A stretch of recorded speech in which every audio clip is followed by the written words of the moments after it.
Amen. Today is December 1. Sabi mo nga sa katabi mo, namamas ko po. Yan, December 1. Ang ibig sabihin po ay malapit ng Pasko. Malapit ng bonus. Sino po nag-bonus na? Wala pa. Sino po matatanggal na sa trabaho? Malapit na rin. Yan.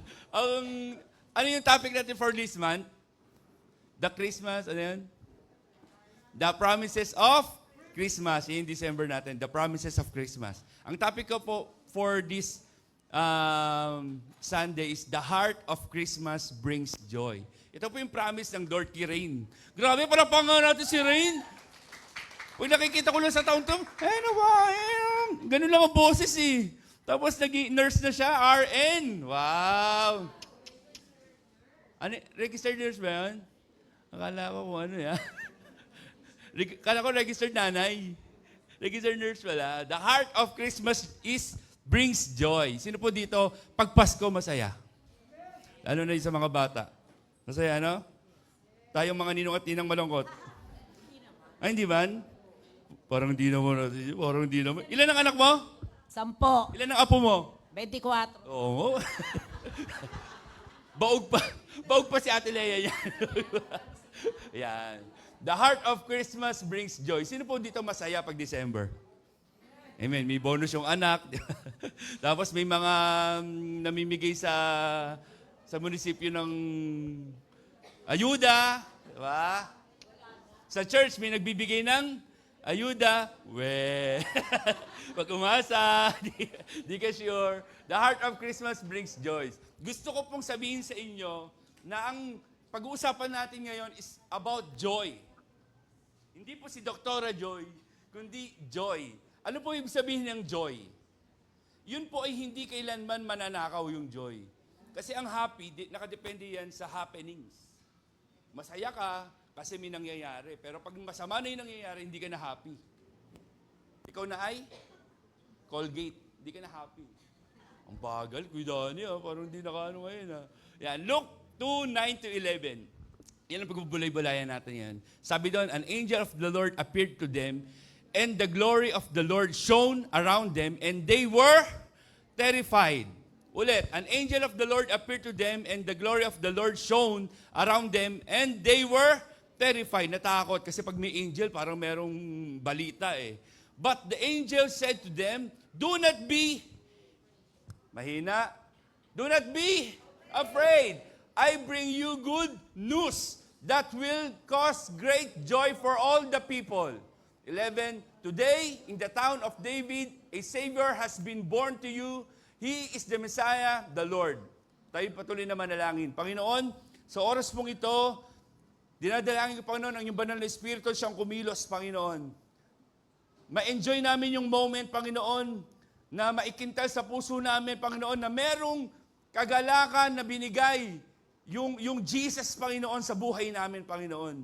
Yung manger, Lord, maraming salamat dahil merong Savior na binigay sa amin, Panginoon.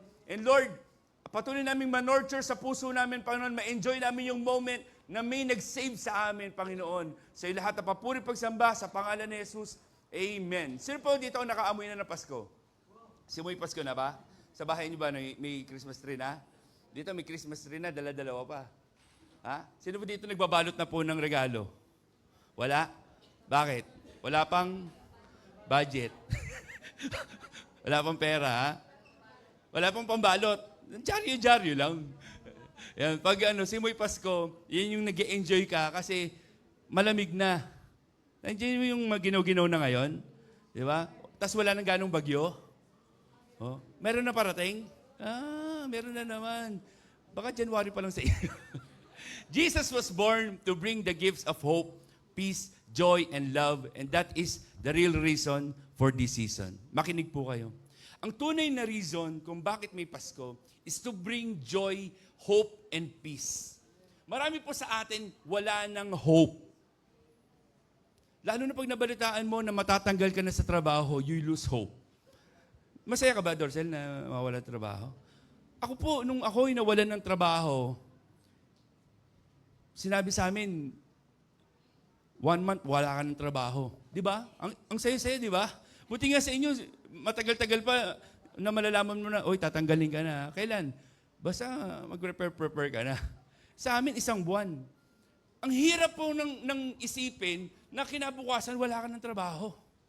Amen? Iisipin mo yung mga nangangaroling sa inyo.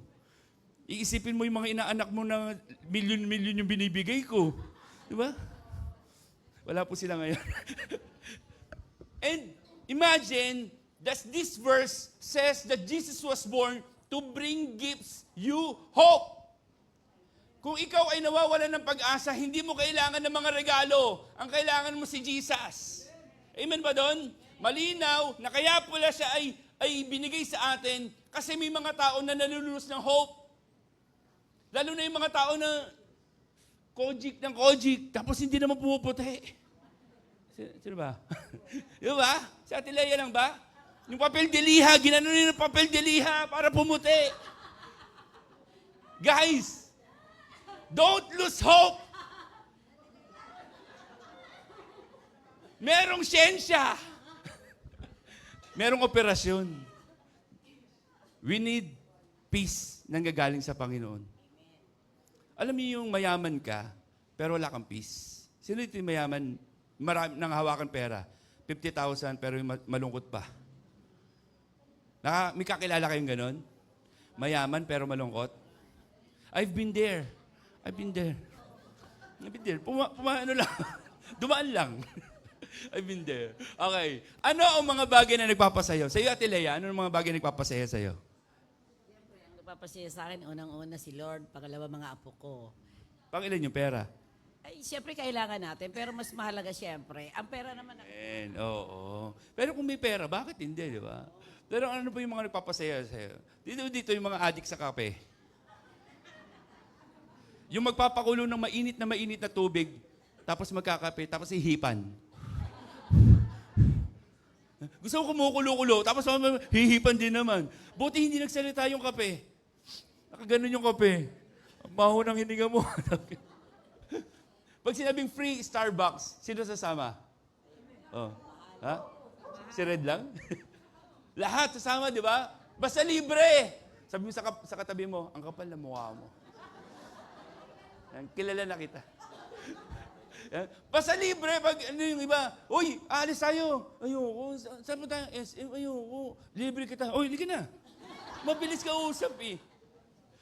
Ano yung mga nagpapasaya sa'yo ngayon? 13-month pay. Diba? Yung iba, sana all meron, no? 13-month, yung iba, 14-month, yung iba, 15-month, yung iba, no pay. No pay. Yan. At yung iba, gadget. iPhone, ano ba yung pinaka-ano ngayong iPhone? iPhone 16. Gusto, pinagpe-pray, iPhone 16. Pares naman nakaka-text. Pares nakaka-call. Ano pagkakaiba? Gusto mo mag-picture, kita yung astronaut sa buwan. Ganun din naman, di ba? Ano pagkakaiba nung cellphone na mura? Parehas na naman. Parehas naman, walang load. Guys, our joy in life is largely connected to the circumstances in our lives. Makinig kayo. Lahat ng nangyayari sa buhay natin, nakadepende yan kung masaya ka o hindi. Diba, may nangyaring circumstances sa'yo. Pag maganda, masaya ka. Tama? Pag may nagbigay sa'yo ng pera, masaya ka. Sino dito binigyan ng pera, malungkot pa? Nanay ko, buti wala rito. Binigyan ko ng 1,000. Ang sabi sa akin, wala ba yung 13-month? Hindi na kita bibigyan.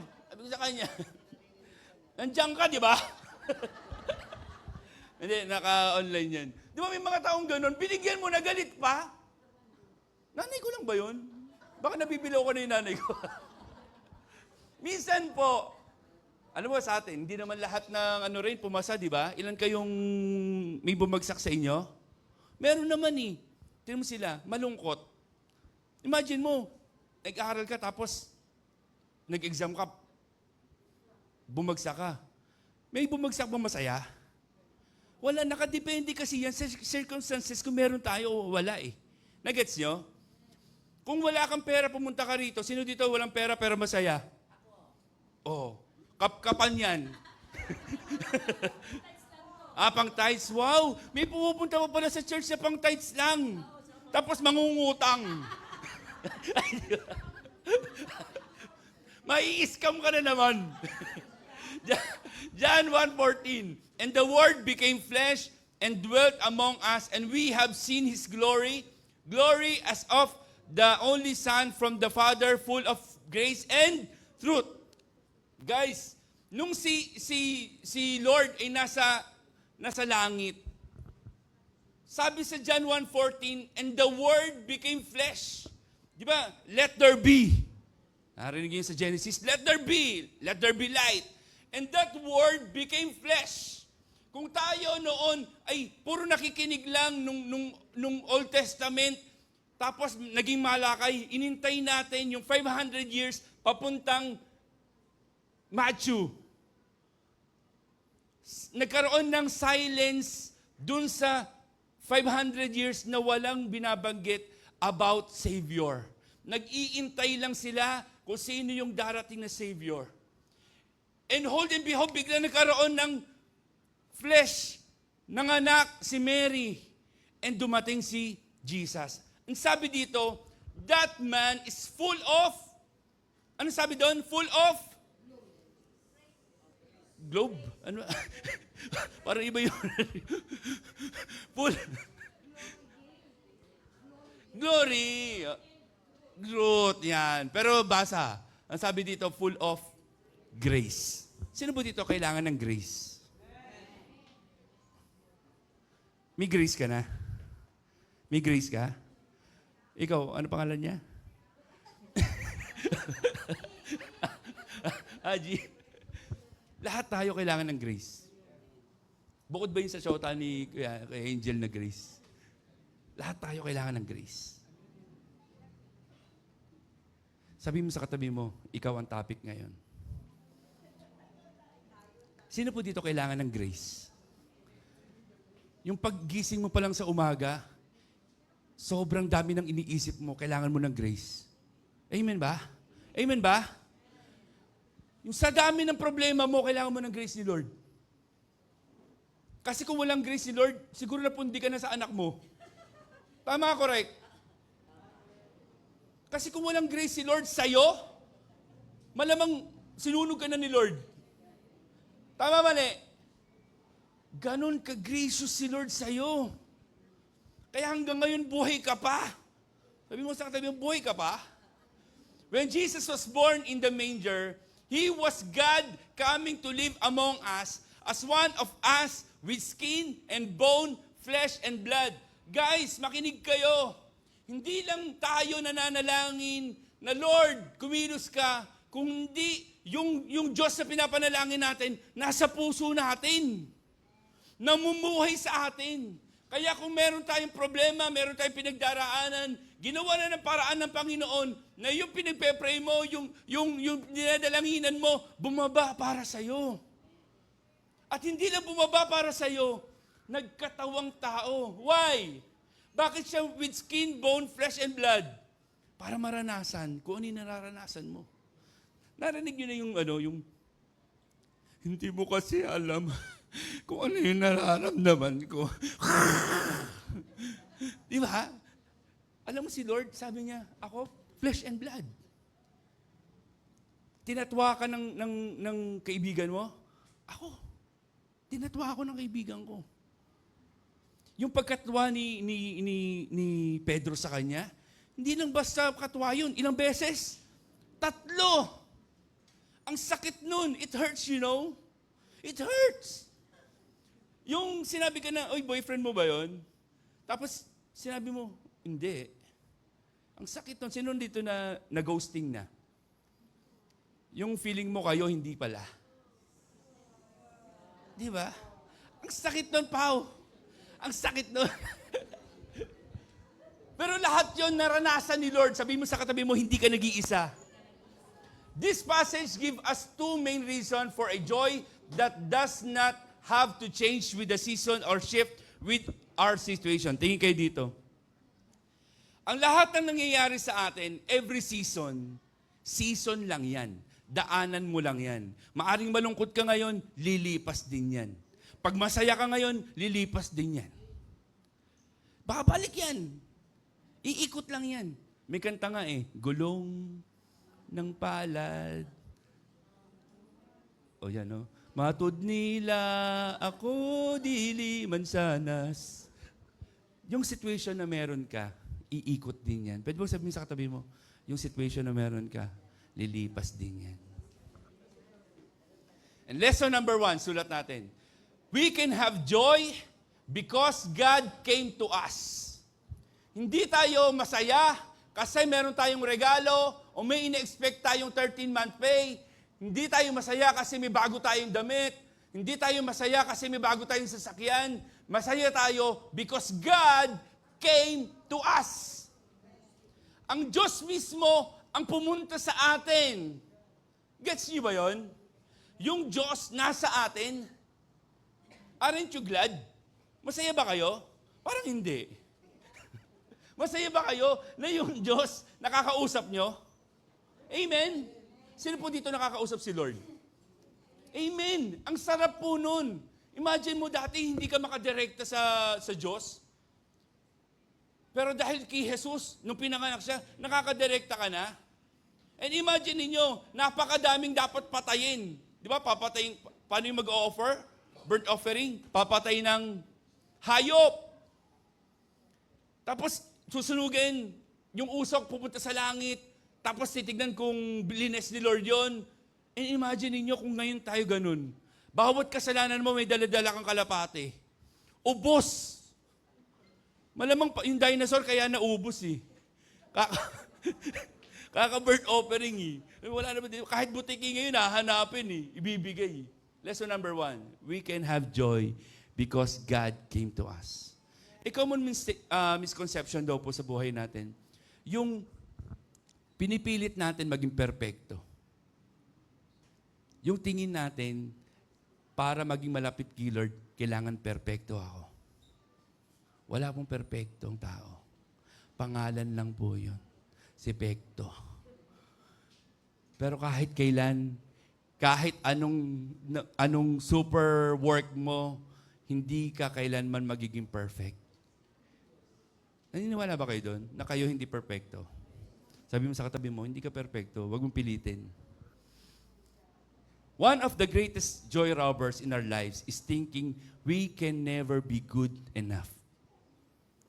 We can never be good enough. Yung kahit ano gawin mo, hindi ka magiging mabuti. Sino ba na nakaranas na sa anak niya, ginawa niya ng lahat. Tapos may nasabi pa rin yung anak. O yung nanay, ginawa ng lahat sa asawa. Tapos umalis pa rin yung asawa. Di ba? Nag-gets niyo yun? Tingin kayo dito. Ginawa niyo ng lahat sa church. Tapos yung church, meron pang nasabi sa'yo. Ang sakit, di ba? Guys, ang nilalagay sa inyo ng demonyo, yung joy mawala sa inyo. Na hindi ka importante. Na hindi ka importante. And ako magsasabi sa inyo, na yung joy na meron kayo, iyon yung joy na dapat galing sa Panginoon. Joy is at the heart of Christmas because knowing that we could never make it to Him, God came to us. Guys, tingin kayo rito. Alam nyo, kahit ano gawin po natin, hindi po tayo makakarating sa langit. Gets nyo? Kaya nga nagkaroon ng Torre ni Babel para abutin Kahit umattend ka sa church, sa day off, araw-araw, ikaw na yung magpastor, ikaw na lahat. Mag-worship, ikaw na lahat. Hindi ka makakarating sa langit. Pagdating po sa langit, hindi sasabihin kung ano affiliation mo. Punta ka sa langit. So, Brad, saan ka nagsisimba? Sa iglesia? Oras dyan. Ikaw, GIL, tong ka na nga. Walang ganun. Ang tatanungin lang sa'yo, kung si Jesus nasa puso mo. At dapat nakikita si Lord sa puso mo. Imagine mo, si God pumunta rito just to save you. And yung joy na dapat makita natin. Hindi, beyond pa dun sa mga blessing na binibigay ng Panginoon, dapat makita natin kung sino yung dumating dito sa lupa just to give you hope, to give you peace. Romans 5:8. But God shows His love for us In that while we are still sinners, Christ died for us. Focus po kayo dito. Pag tayo po ay nagmahal, madali pong magmahal sa mga taong nagbibigay sa atin ng pagmamahal. Tama, mali? Yung magbibigay sa iyo ng dinuguan, menudo, nakapitbahay, pag may piyesta, magbibigay sa iyo. Masarap bigyan din ng pagkain. Tama? Pero yung chinichismis ka, tapos yung alas 12 na madaling araw nagbibidyo ka. Pwede ka pumunta sa bahay, God bless you. Mahirap po magmahal sa mga hindi ka mahal-mahal. Tama? Tama, correct? Tapos yung asawa mo na sinaktan ka, madali bang mahalin? Siguro, sabi, ipag-pray daw. Ang ginagawa mo, pinagpe-pray mo, pero yung unan, nakaakma na yung unan. Hindi ako makahinga. Bakit? Masakit eh. Sabi mo sa katabi mo, masakit eh. Pero sabi dito, guys, tingin kayo dito, sabi ni Lord, but God shows, pinakita niya yung kanyang pag-ibig. Kanino niya pinakita? Kanino niya pinakita? Sino yung us? Sinners. Nagbago ba? Nagbago ba? Hindi pa. Ang sabi doon, still sinners. Pero pinakita na ni Lord na mahal ka niya. Nag-gets nyo ba yun? Na kahit ikaw makasalanan, minahal ka na ni Lord. Hindi niya sinabi na mag-Bible study ka muna, mag-G12 ka, mag-disciple ka muna, mag-pray ka muna. Walang sinabi. Ang ginawa ni Lord dito sa Romans, God shows His love. Kahit ikaw hindi ka mahal-mahal. Wow, ang sarap nun. Kasi tayo nagmamahal tayo, depende. Gagalangin ka depende. Kung igagalang mo ko. Tama, correct? Tama. Pero dito, God shows His love to those sinners like you and me. And hindi lang siya sinow. Ano yung pag-show doon? Ang kapalit, buhay. Christ died for you. Para lang ipakita na mahal ka niya. The gift of God's grace is offered to us generously without price. Because we could never afford it on our own. Kahit mayaman ka, hindi ka pwedeng bumili ng grace. Hindi ka pwedeng bumili ng eroplano papunta sa langit. Walang ganon. Kahit mayaman ka, hindi mo kaya. Without price, it's priceless. Yung grace ni Lord, it's priceless. Pero libre. It's up to you na kuhanin at damihin yung grace na ibino-offer ni Lord. Lesson number 2. God loves us just as we are. Pwede mo basahin natin, 1, 2, 3, go. Ano po ibig sabihin nun? God loves you kung sino ka man. Sabi nung kanta, maging sinuka ka man. Ilan dito mga sinuka na ng bahay nyo, pero minamahal pa rin ni Lord? Ano yung come just as you are? Bakla, pumunta rito. Kaya niyong mahalin? Kaya niyong mahalin? Tomboy, pumunta rito. Kaya niyong mahalin? Amen! Dapat. Bakit? Wala namang pinagkaiba sa'yo. Minahal ka rin ni Lord. Bunga ka rin ng pag-ibig. Kaya kailangan magmahal din tayo ng iba. Amen po ba? Kaya pag may tomboy, may bakla dito, wag yung, saan uupo yan? Wag ganun. Kailangan makita yung pag-ibig na naramdaman natin na ipapasa natin sa iba. Yung ugali mo nga, minahal ni Lord eh. Yung mukha mo nga, minahal ni Lord. Tingnan mo yung kamukha mo, yung mukha mo. Not only did God come close to us, but He came because He loves us. Gusto kong iparamdam sa inyo ngayong oras na ito kung gaano ka kamahal ng Diyos. Yung darling of heaven, bumaba sa lupa, hindi lang para ipanganak. Ano yung destiny niya? Para mamatay. Para ikaw ay magkaroon ng buhay. Ulitin ko yun ha. Si Lord na buhay para mamatay, para ikaw magkaroon ng buhay. Do you realize that you are loved by God? Sino ito nakakaranas na mahal siya ni Lord? Pwede bang sabihin mo sa katabi mo, mahal ka ni Lord? Sige, isikreto mo, mahal ka ni Lord. Mahirap po na walang kinakausap. Sabi mo sa katabi mo, mahal ka ni Lord. Mahal ka ni Lord. And you are deeply loved. You are deeply loved. Wala man nagmamahal sa iyo sa bahay. May mga circumstances man na nangyari sa inyo sa loob ng bahay. Dito sa church, sinasabi sa iyo na you are deeply loved.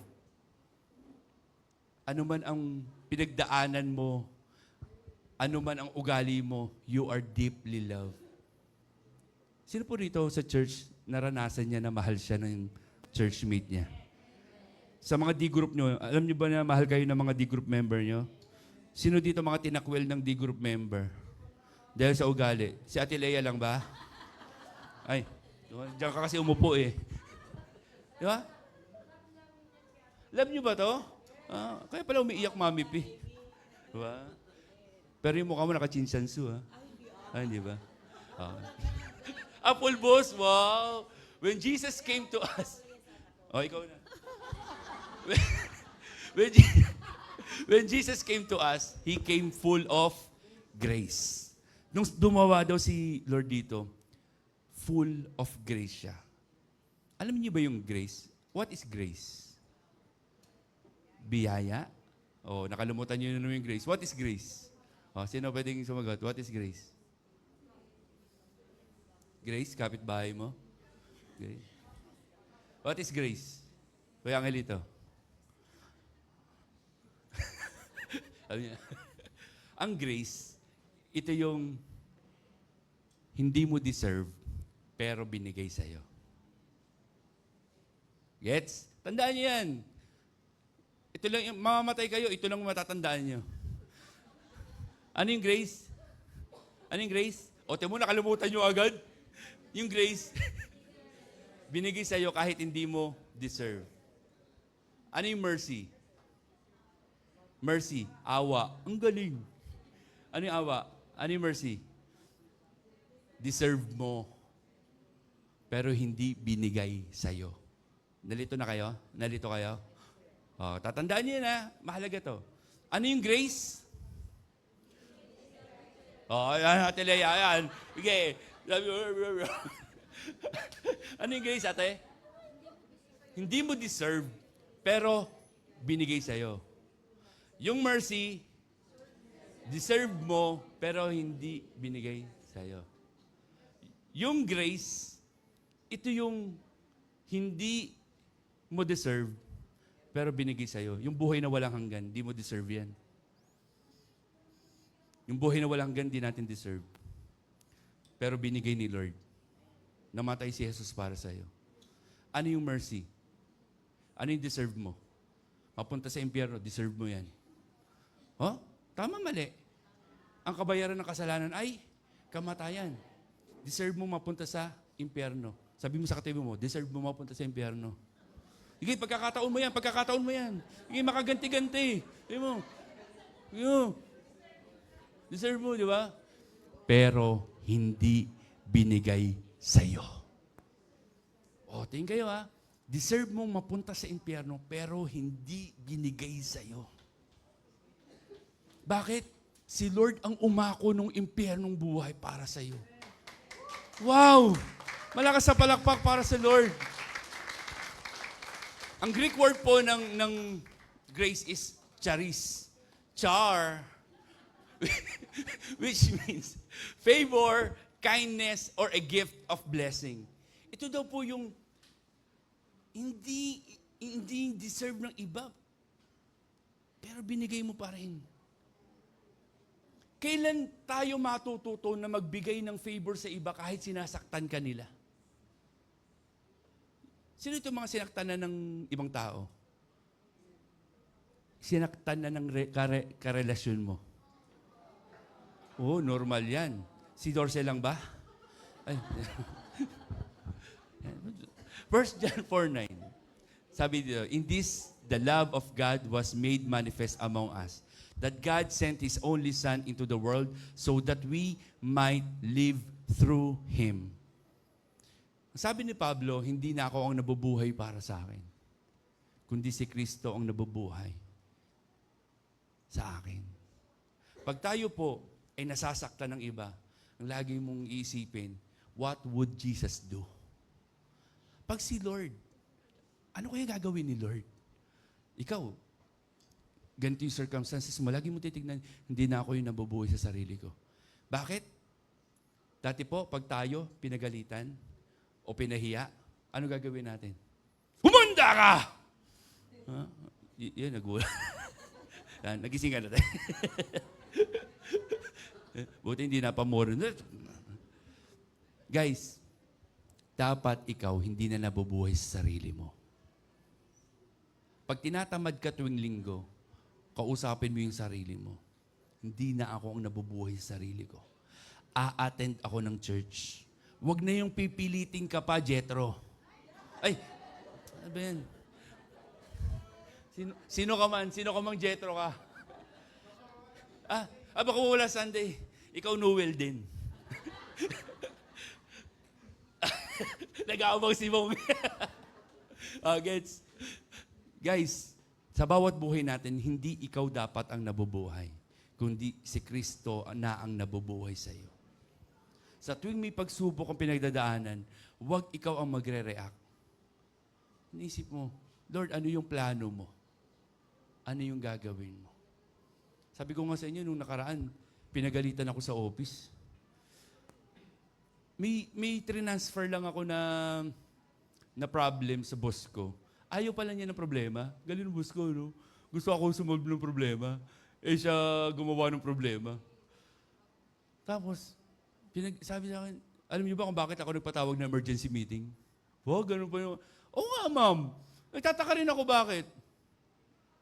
Yung nangyari noong Wednesday. Dapat ikaw na sumolve nun sabi sa akin. Tapos, don't feel bad. Sabi sa akin, don't feel bad. Ano mo sabi ko? Sa akin ano? Mas malakas. I feel bad. Nag-English din ako. Sabi ko sa kanya, I feel bad. Bakit? Ma'am, hindi ko kasalanan yun. Kasalanan niyo yun. Kasi yung transfer ko sa inyo, lahat ng problema, inaayos ko. Pero ito, hindi ko na kaya kasi kayo na yung gumawa. Alam mo sabi niya sa akin? January, mapopromote ka. Di wow! Hindi po ako natutuwa. Tapos, sabi ko sa klase, sa kasama ko, ma'am, baka pwedeng si Daniel na lang i-promote nyo. Tapos sabi sa akin ng sekretary, ikaw lang i-promote na tinuro mo pa sa iba. Guys, ano yung sinasabi ko? Hindi ako yun. Kasi kung ako yun, ako yun. Di ba? Ayoko Pero hindi na ako yung nabubuhay. Si Kristo na yung nabubuhay sa akin. And yung glory ni Lord, pag nakita sa'yo, mga imposibleng bagay mangyayari.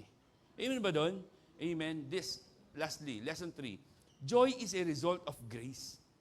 Kaya ka pala masaya, hindi dahil marami kang pera, pastor. Kahit marami kang pera. Wala. Maraming utang. Diba? Ang joy pala is result of grace. Alam mo yung pinatawad ka, tapos hindi mo deserve. Alam mo may utang ka, binayaran ng iba? Masaya kayo, hindi? Masaya. Dapat may skit kami kasi hindi namin magawa yung skit. Pero isang illustration. Tingin kayo rito. May isang illustration na yung nakabike, pumunta sa crossing, tapos hinuli siya ng polis. Ano ginawa sa kanya?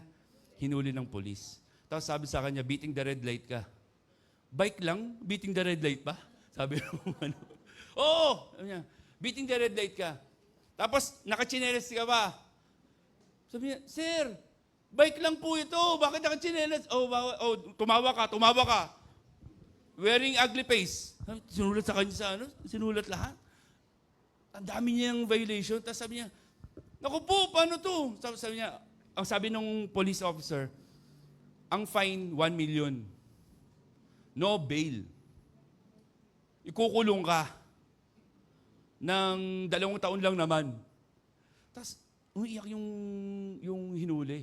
Tapos tumawag kay pastor, Pastor, tulungan mo ako. Pastor, tulungan mo ako. Ang sabi nung pastor, sige, kausapin ko yung polis. Kring! Kausap na eh. Kinausap. Ang sabi nung polis, Pastor, kayo po ba na yung pastor na ito? Ito po yung mga violation. Wearing ugly face. Ganito yun eh. Tapos, tsinelas. Lahat ng mali, ginawa niya. Sabi ng polis, 1 million po ang fine. Tapos ilang taon ang kulong? 2 years. Sabi ng polis ganito, ako na po yung a-attend ng kulong. Ako na po ang magpapakulong ng ilang years? 2 years. And ako na po ang magbabayad ng 1 million. What? Sabi nung at pakakainin ko pa po ito. Kasi mukhang gutom na gutom eh. Pakakainin ko pa. Ihahatid ko ba dyan sa church? Alam mo, that's grace. Yung hindi mo deserve, pero si Lord gumastos para sa'yo. Alam mo, hindi basta gastos. Binigay niya yung buhay niya para sa'yo. That's grace. And araw-araw, huwag kang magreklamo sa buhay mo. Puro negative things ang narinig mo. Wala akong pang noche buena, buena noche. Guys, problema ni Lord yun. Yung mabuhay ka lang, ng araw-araw may hininga ka. Grace na ni Lord. Nakita ba kayo na may tubo?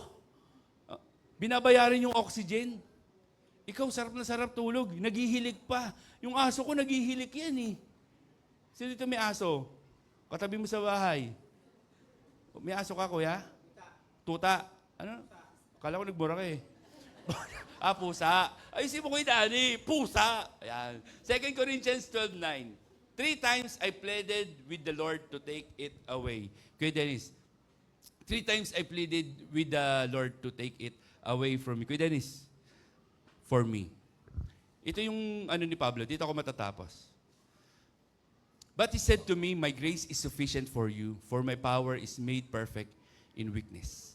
Therefore, I will boast all the more gladly about my weaknesses, so that Christ's power may rest on me.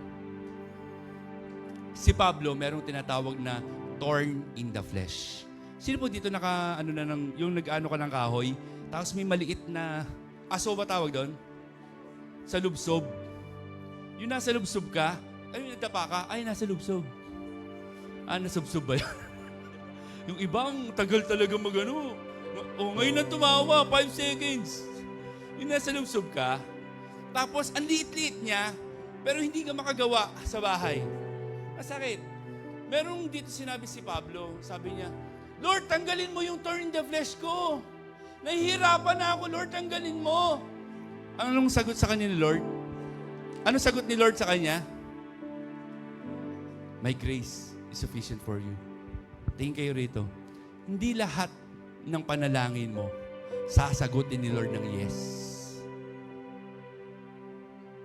Lord, hirap na ako. Tanggalin mo na yung asawa ko. Hindi niya tatanggalin. Buti nga. Lord, hirap na ako sa boyfriend ko. Hindi niya tatanggalin. Baka ikaw tanggalin niya. Nag-i-expect si Pablo, pag nag-pray ako, malamang tatanggalin ni Lord, Lord, tanggalin mo na yung thorn in the flesh ko. Tapos ang sagot ni Lord, my grace is sufficient for you. Yung awa ko, husto na yan para sa'yo. And for my power is made perfect in weaknesses. Tingin kayo rito, sino dito may mga weaknesses?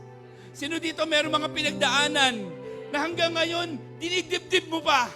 Sino dito may mga pagkakamali na hanggang ngayon minumulto ka? Sabi ng Panginoon, for my power is made perfect in your weakness. Yung mga akala mo weakness, yung mga akala mo pangit na nangyari sa'yo, kayang gawin ni Lord na masaya. Yung mga pangit na nangyari, pinagdadaanan mo ngayon, ang sabi ni Lord, gawin mong kapangyarihan ko yun. Bakit takot na takot kang sabihin sa iba? Yung weakness mo, kapangyarihan ko yun. Kasi pag nawala yung weakness mo, yayabang ka. Aangas ka. Huwag kang magdepende sa galing mo. Magdepende ka sa akin, sabi ng Panginoon. For my grace is sufficient for you. Kung takot at takot ka na masiwalat kung sino ka, sabi ng Panginoon, don't be afraid. For my grace is sufficient for you. Ilan dito, you wasted ang buhay, pero sinabi sa iba, naging kalakasan pa ng iba. Guys, the Lord's grace for you is always sufficient. Sapat, sapat, sapat. Can we all close our eyes? Sino po dito ngayong oras nito, kailangan ng grace ni Lord? Itaas po yung kanang kamay niya. Just close your eyes. Just close your eyes. Huwag niyo pong tignan yung katabi ninyo. Focus on God right now. The promises of Christmas is joy. Gusto ni Lord maging masaya ka ngayong Pasko kahit wala kang material na bagay. Because of Him, sapat na siya. Itaas mo yung kamay mo, mataas na mataas. Kamukha lang tinaas ni Lord yung magkabilang kamay niya just for you, to give you life. Lord, nakikita niyo yung mga tao, Panginoon, na handang ihalay yung buhay na sa iyo, Panginoon. Lord, give them peace, give them hope, and give them grace, Lord.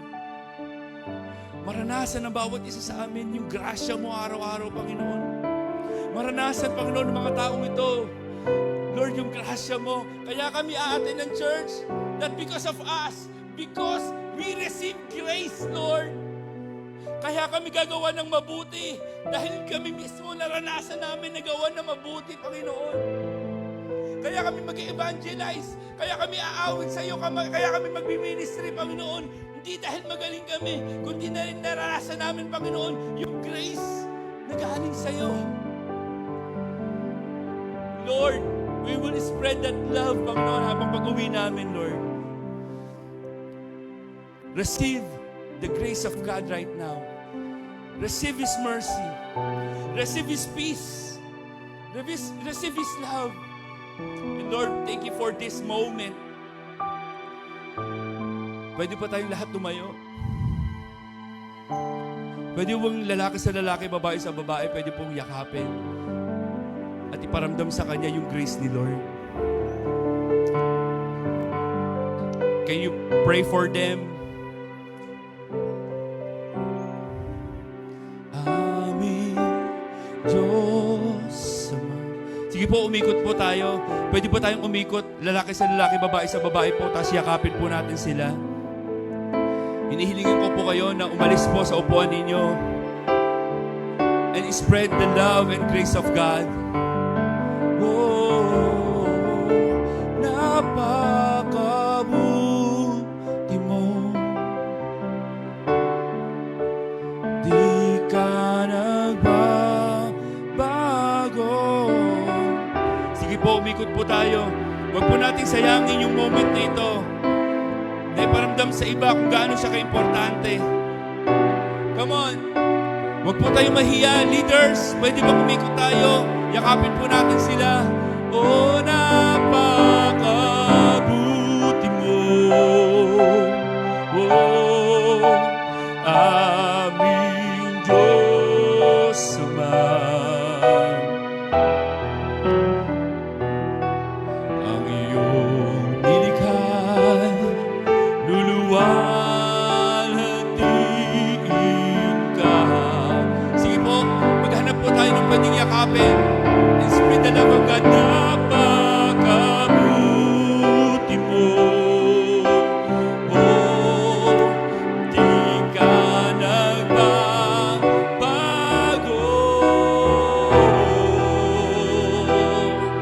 Noon, ngayon, kailan pa man. Maaari ho ba natin hawakan yung katabi natin?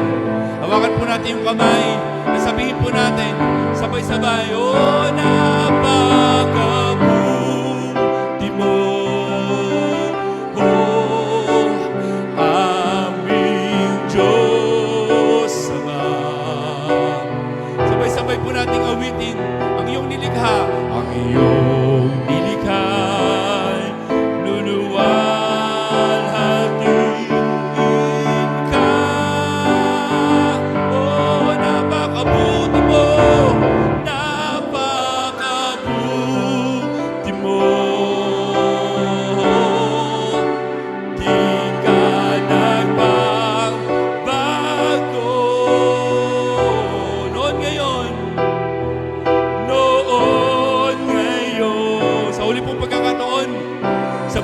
po nating awitin.